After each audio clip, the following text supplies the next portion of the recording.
Merhabalar, geldik ikinci kata. Kullandığım rengi hatırlatayım. Cadence Multi Surface pudra pembe rengini kullanıyorum. Tabağıma bir miktar boya attım. İkinci katı yapıyorum. İlk katı attıktan 12 saat sonra devam ediyorum. Evet, gördüğünüz gibi pürüzsüz bir yüzey oldum. Şöyle yapacağım. Tabağıma aldığım boyayı ne yapıyorum? Daha önce yaptığım gibi ruloma yediriyorum. Şöyle güzelce hem boyayı da karıştırmış olalım. Yedirmiş olalım. Renk çok kapatıcı bir renk olduğu için ilk katta gayet iyi kapattı. Ancak biliyorsunuz hiç dalga kalmayana kadar biz kat atmaya devam edeceğiz.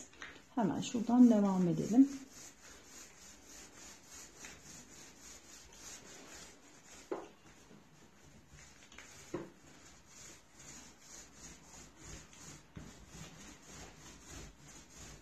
Rulo ile boyayı sürerken rulo sünger olduğu için hava kabarcıkları oluşabilir ve pürüzler oluşabilir.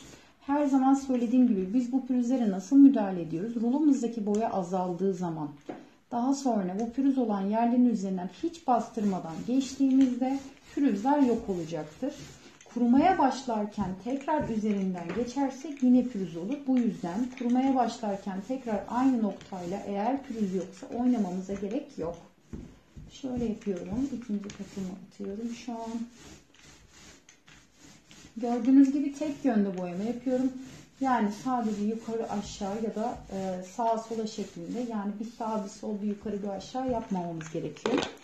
Tekrar rulomdaki boya azaldığında ruloma boya alıyorum. Şöyle biraz da yakından görelim.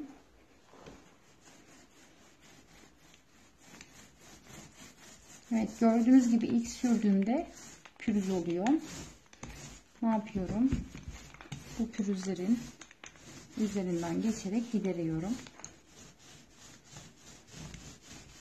Şu an ikinci kattayım. Tekrar söyleyeyim.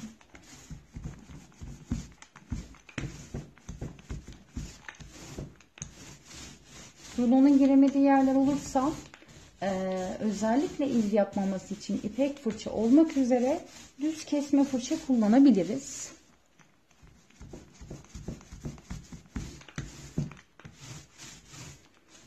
Şu an bir tarafı kururken bir tarafı hala ıslak olduğu için renkte dalgalanma var. Kuruduğu zaman renk eşitlenecek iyice. Şöyle her yerine sürdüm. Kurmaya başlayan yerin üzerinden geçmiyorum demiştim. Sadece burada fazla boya kaldıysa dağıtmış oluyorum. Ruloyu çok bastırmamıza gerek yok. Rulo zaten gördüğünüz gibi kendisi bastırmasak bile yüzeyde dönüyor. Şöyle ikinci katı bitirmiş bulundum. Ben şu kenar kısımlarını ve de üst kısmını yapacağım. Fırçanın girmediği herhangi bir nokta yok. O yüzden fırça kullanmama da gerek yok. Şöyle göstereyim. Buraya da ikinci katı yapacağım. Burayı boyamayacağımı söylemiştim. Sonraki videoda görüşmek üzere.